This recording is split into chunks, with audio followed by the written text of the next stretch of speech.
देखो, आज हमको लेक्चर नंबर 12 डिस्कस करना है। तो लेक्चर नंबर 12 को डिस्कस करने से पहले आप है ना, पहले लेक्चर नंबर 11 इसको सुन लो, क्योंकि लेक्चर नंबर 11 जो है उसमें हमने वैलेंस बॉन्ड थ्योरी इसको डिस्कस किया था और एक बहुत ही महत्वपूर्ण पॉइंट हाइब्रिडाइजेशन इसकी हमने चर्चा की थी। तो इसलिए लेक्चर नंबर 12 इसको आपको अच्छे से समझना हो तो आप पहले लेक्चर नंबर 11 देखो और उसी के बाद आप लेक्चर नंबर 12 सुनना। तो आज के डिस्कशन में हमको जो कोऑर्डिनेट कंपाउंड है वो कोऑर्डिनेट कंपाउंड का ज्योमेट्री डिस्कस करना है। ज्योमेट्री और उसका मैग्नेटिक प्रॉपर्टी इसके बारे में मैंने आपको लेक्चर नंबर 11 में बताया है। तो अब ये जो पॉइंट हम डिस्कस करने वाले हैं, geometry of coordinate compound and magnetic property of coordinate compound, तो इसको डिस्कस करने से पहले हमें ना स्ट्रॉन्ग फील्ड लिगैंड और वीक फील्ड लिगैंड ये क्या रहता है ये पहले देख लेते हैं। तो क्या होता है, ये है सेंट्रल मेटल एटम या आयन। जब लिगैंड इसको अप्रोच करते हैं, लिगैंड में भी निगेटिव चार्ज और न्यूट्रल ना, लिगैंड जब इसको अप्रोच करते हैं तो ये लिगैंड क्या करते हैं, they influence the valence electron of the central metal atom और आयन। ये लिगैंड क्या करते हैं, ये जो सेंट्रल मेटल एटम है इसके अंदर जो वैलेंस के इलेक्ट्रॉन है उसको वो इन्फ्लुएंस करते हैं और उसके आधार पे लिगैंड दो प्रकार के होते हैं। एक होता है स्ट्रॉन्ग फील्ड लिगैंड और दूसरा रहता है weak field ligand. Strong field और वीक फील्ड लिगैंड। तो स्ट्रॉन्ग फील्ड लिगैंड क्या करते हैं मालूम है, they cause the pairing of electron present in the valence shell of central metal atom और आयन। जैसे समझ लो ऐसा कॉन्फ़िगरेशन था, कॉन्फ़िगरेशन इज D6 डी में क्या होता है, 5 प्रकार का ओरिएंटेशन रहता है। जैसे P रहता है ना, तो P में कितने प्रकार का ओरिएंटेशन रहता है, 3। वैसा D में 5 बॉक्स निकालने चाहिए। 6 इलेक्ट्रॉन है, पहले हर एक ऑर्बिटल में एक एक। यहां कौन सा रूल लगाया हमने, हूल्स rule. Electrons are distributed in orbital according to हूल्स rule. और ये 6वां इलेक्ट्रॉन जो है यहां आएगा। ये हो गया 6। तो ये हो गया pairing of electron, 21 spin up 21 spin down और अनपेयर्ड इलेक्ट्रॉन है 4। अब यदि स्ट्रॉन्ग फील्ड लिगैंड रहा, स्ट्रॉन्ग फील्ड लिगैंड के एग्जांपल कौन से हैं, carbon monoxide, cyanide, ammonia, ethylene diamine, isothiocyanato, EDTA, ये स्ट्रॉन्ग फील्ड लिगैंड के एग्जांपल है। तो यदि रियल लिगैंड प्रेजेंट रहता है तो ये क्या करते हैं मालूम है, they cause the pairing of electron. यानी क्या होगा मालूम है, होगा ऐसा, देखो डी में 5 ऑर्बिटल, इसमें 2 थे, एक एक, देखो यहां पेयरिंग, यानी अब 4 अनपेयर्ड इलेक्ट्रॉन थे, एक भी अनपेयर्ड इलेक्ट्रॉन रहा नहीं। तो मैंने क्या बताया आपको, strong field ligand cause the pairing of electron. What about weak field? Weak field जो है उसका कोई असर नहीं होगा। They have no effect on the valence shell electron of the central metal atom. ऐसे वीक फील्ड लिगैंड कौन है? वीक फील्ड लिगैंड है हैलाइड। हैलाइड में आपको मालूम है फ्लोराइड, क्लोराइड, ब्रोमाइड, आयोडाइड, और है हाइड्रोक्साइड। और OX यानी कौन होता है? OX यानी होता है ऑक्सीलेटो। वाटर मॉलिक्यूल ये भी वीक फील्ड लिगैंड है। और है HCl माइनस, यह है थायोसाइनेटो, यह है आइसोथायोसाइनेटो। तो स्ट्रॉन्ग फील्ड लिगैंड है with cross pairing of electron. और weak field ligand they have no effect on the valence electron of the central metal atom. अब इसके आपको एग्जांपल भी बता दिया। इसके ऊपर एक क्वेश्चन भी है, क्वेश्चन नंबर 3 का 9, पेज नंबर 208। क्वेश्चन क्या मालूम है? What are strong field ligand and weak field ligand? Give one example each. आओ हमको ये कोऑर्डिनेट कंपाउंड के एग्जांपल लेना है। तो मैंने आपको बताया था, आप लेक्चर नंबर 11 में देखना। कोऑर्डिनेशन नंबर जो मोस्ट कॉमन कोऑर्डिनेशन नंबर है वो है 4 और 6। जब कोऑर्डिनेशन नंबर 4 रहता है तब ज्योमेट्री रहेगी टेट्राहेड्रल या फिर रहेगी स्क्वायर प्लेनर। तो कोऑर्डिनेशन नंबर 4 यानी 4 जो लिगैंड है वो सेंट्रल मेटल एटम को अटैच है। तो आज हमारी जो चर्चा है वो हमारी कोऑर्डिनेशन नंबर 4 पे हम रखते हैं। कोऑर्डिनेशन नंबर 6 ये मैं नेक्स्ट लेक्चर में लूंगा, लेक्चर नंबर 13 में। तो कोऑर्डिनेशन नंबर 4 ये समझाने के लिए मैं 6 एग्जांपल लेता हूं। I will take 6 example. तो शुरू करने के लिए देखो मैं सबसे पहले 2 एग्जांपल लेता हूं। 2 एग्जांपल है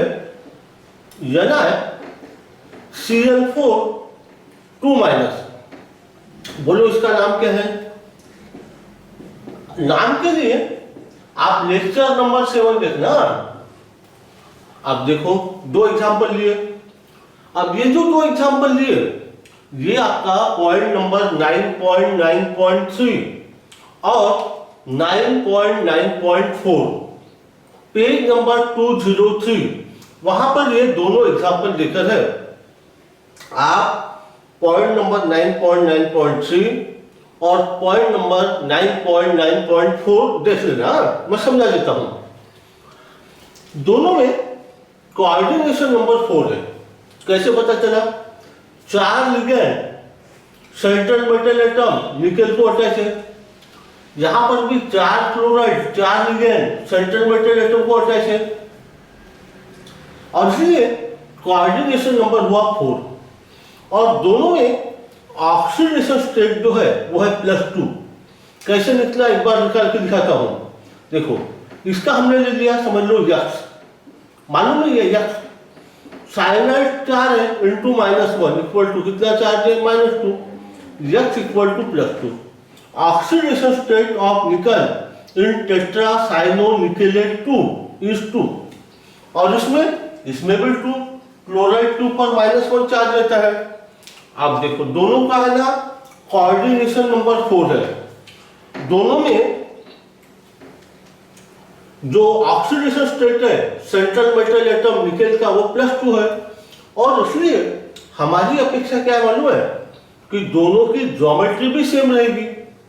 पर अब ऐसा सही नहीं होता है क्या? This has been explained by valence bond theory.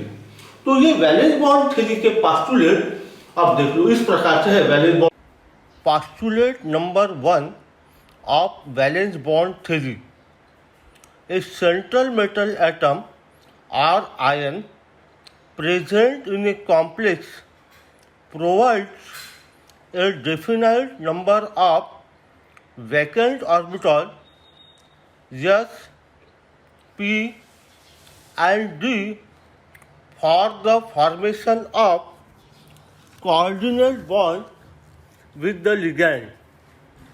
Postulate number 2.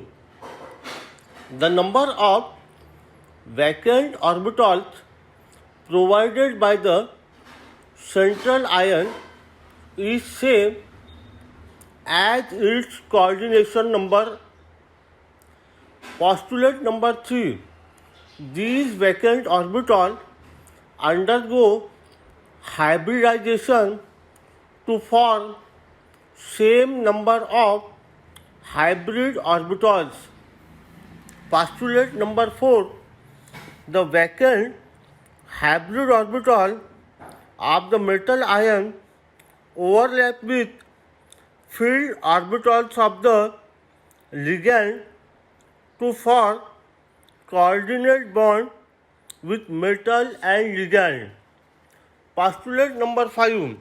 The geometrical shape of the complex ion depends upon the hybridization of the metal orbitals.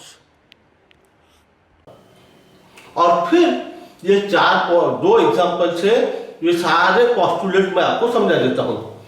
तो क्या होगा, यहाँ निकल जो है इट्स एटॉमिक नंबर इज 28 और 28 नंबर है, इसका कॉन्फ़िगरेशन है एर्गॉन 3d8 4s2 4p0. आपको वैलेंस शेल कॉन्फ़िगरेशन लिखना होगा. वैलेंस शेल तो क्या करो, थोड़ा आसान करने के लिए ऐसा लिखो. देखो, this is valence shell configuration of nickel. इसको हटा दो. 3d8 4s2 4p0. 3d8 तो 3d8 में कैसा रहेगा, डी में 5 प्रकार का ओरिएंटेशन रहता है. 1 2 3 4 5 6 7 8. There are 2 unpaired electrons. 4s2 yes में 2 है. अब इस यस में एक ही प्रकार का ओरिएंटेशन रहता है. और 4p0 0. अब यहाँ पर निकल का ऑक्सीडेशन स्टेट है +2. तो निकल 2+ इसका कॉन्फ़िगरेशन कैसा रहेगा, यहाँ से 2 इलेक्ट्रॉन चले जाएंगे. ये 3d8 जो है ये जैसे के वैसा, इसमें के इलेक्ट्रॉन ऐसे के ऐसे रहेंगे.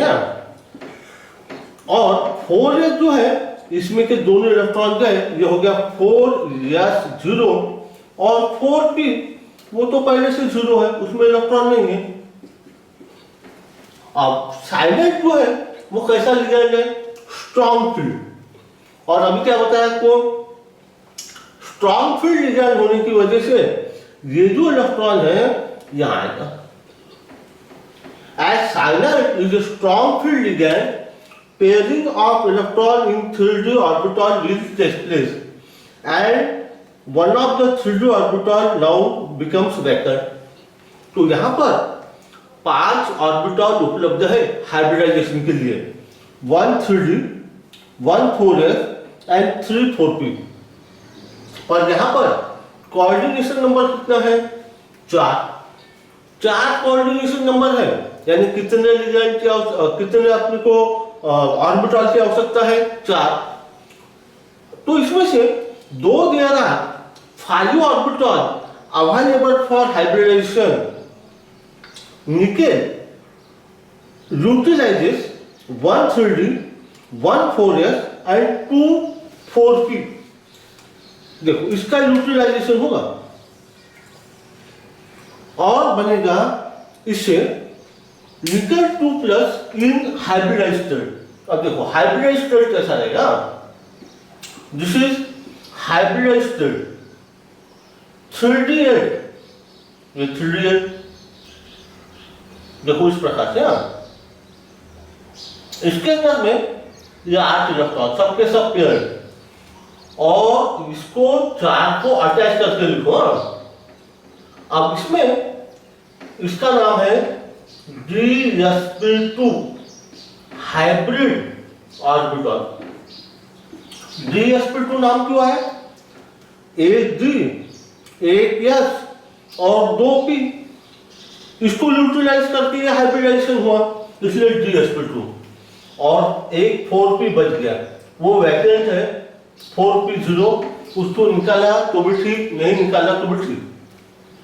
Now there are 4 cyano ligand, they will donate a pair of electron and formation of between central metal atom cyanide and nickel will take place. Coordinate bond will be formed. तो हर एक cyanide दो दो electron देगा और electronic configuration of NiCl4 2 minus will now be, कैसा रहेगा मालूम है? आप कॉन्फ़िगरेशन ऐसा होगा, देखो 3D8, ये तो जैसे के वैसा 3D8, और ये जो D2sp2 था, इसके अंदर क्या होगा मालूम है? 4 ऑर्बिटल है vacant.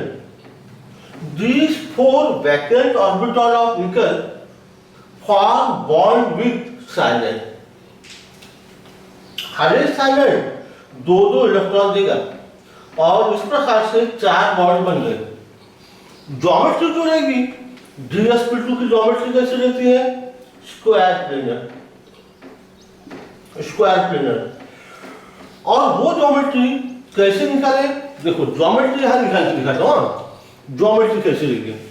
Geometry will be like this, ये निकल है and it is forming bond with 4 cyanide.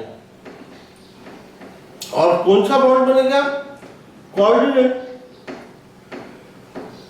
ये है ज्योमेट्री।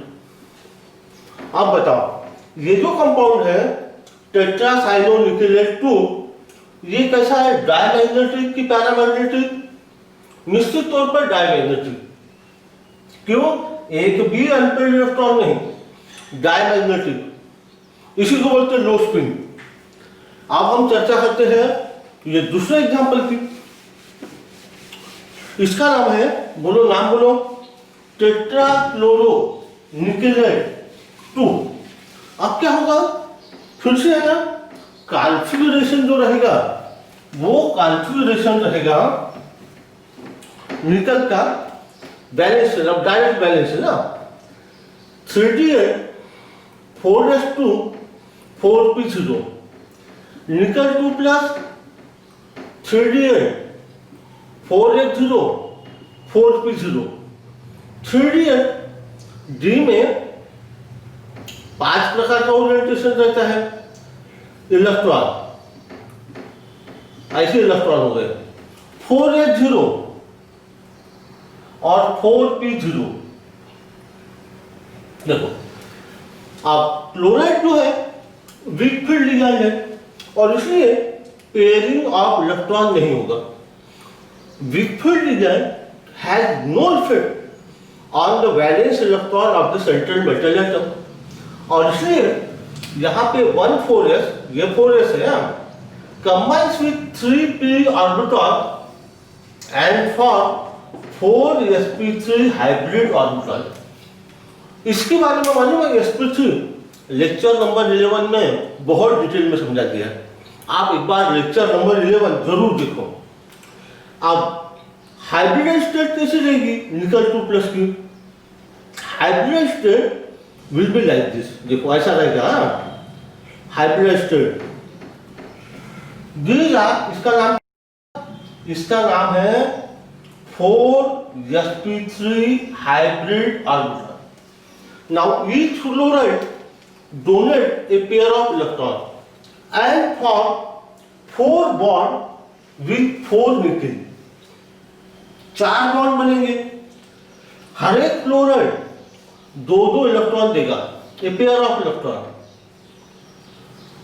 और इसकी ज्योमेट्री, sp3 की ज्योमेट्री कैसी रहती है? टेट्राहेड्रल। देखो ये निकल, it is forming bond with 4 fluorine. कौन से बॉन्ड? कोऑर्डिनेट है ना, ये हो गया टेट्राफ्लोरोनिकेलेट 2, ऐसा टेट्राहेड्रल ज्योमेट्री। तो ये दो, और ये कैसा कंपाउंड है? डायमैग्नेटिक की पैरामैग्नेटिक? पैरामैग्नेटिक, 2 अनपेयर्ड इलेक्ट्रॉन है। तो अभी हमने जो 2 कंपाउंड डिस्कस किए, दोनों का कोऑर्डिनेशन नंबर 4, दोनों में ऑक्सीडेशन स्टेट +2 पर पहला कंपाउंड था स्क्वायर प्लेनर, टेट्रासाइक्लोनिकेलेट 2 स्क्वायर प्लेनर, और टेट्राक्लोरोनिकेलेट 2 ये था टेट्राहेड्रल। दोनों की ज्योमेट्री अलग है। एक था डायमैग्नेटिक पहला वाला, ये था paramagnetic. This is explain by mister Lewis Pauli, हाँ, और इसलिए उन्होंने वो हाइब्रिडाइजेशन का कंसेप्ट बताया। अब आपको मैं कुछ एग्जाम्पल बता के रखता हूँ। देखो पहला एग्जाम्पल है ZnCl4 2-। ये सब में कोऑर्डिनेशन नंबर जो है वो रहेगा 4। जिंक का एटॉमिक नंबर कितना है?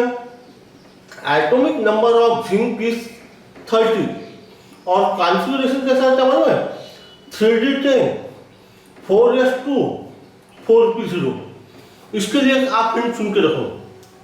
इसकी जो ज्योमेट्री रहेगी वो रहेगी टेट्राहेड्रल, यानी हाइब्रिडाइजेशन कौन सा? sp3 कंपाउंड है डायमैग्नेटिक, और यहाँ ऑक्सीडेशन स्टेट जो है जिंक का वो है +2। दूसरा कंपाउंड है COCl4 2-। अब यहाँ पर कोबाल्ट जो है उसका एटॉमिक नंबर है 27। ज्योमेट्री फिर से टेट्राहेड्रल ज्योमेट्री यानी sp3 हाइब्रिडाइजेशन। ये आपका क्वेश्चन नंबर 3 का 8 है, पेज नंबर 208 पर आप देख लेना। तो क्या ध्यान में रखना है? Geometry tetrahedral, hybridization sp3। ये कंपाउंड पैरामैग्नेटिक है और इसके अंदर में 3 अनपेयर्ड इलेक्ट्रॉन है। Oxidation state of cobalt is +2। इसके बाद में नेक्स्ट कंपाउंड है तीसरा VCl4-। ऐसा कंपाउंड है VCl4-। इसके अंदर में क्या होगा? वैनेडियम है जो है उसका एटॉमिक नंबर रहता है 23।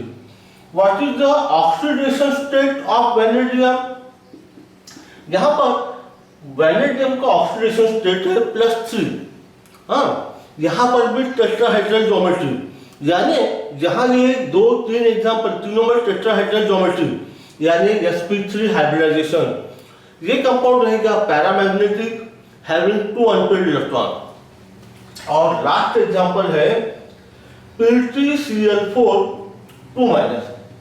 प्लैटिनम का oxidation state +2, atomic number 78 Z। और electronic configuration valence shell electronic configuration atomic number 78 है, पर आप इसका वैलेंस शेल कॉन्फ़िगरेशन ध्यान रखना 5d8 6s2 6p0। अब लेकिन ये जो कंपाउंड है इसकी जो ज्योमेट्री रहेगी वो रहेगी स्क्वायर प्लेनर। तो ये जो है ये हमारा आखिरी एग्जाम्पल। अब आज कोऑर्डिनेशन नंबर 4 वाले सारे कंपाउंड बताए आपको। अगले लेक्चर में कोऑर्डिनेशन नंबर 6 वाले कंपाउंड बताता हूं। आपको हिंट भी दी, ये जो क्वेश्चन है इसके ऊपर वो है क्वेश्चन नंबर 4 पेज नंबर 208, और ये बाकी सारे एग्जाम्पल जो है ये आपके टेक्स्ट बुक से ही मैंने दिया।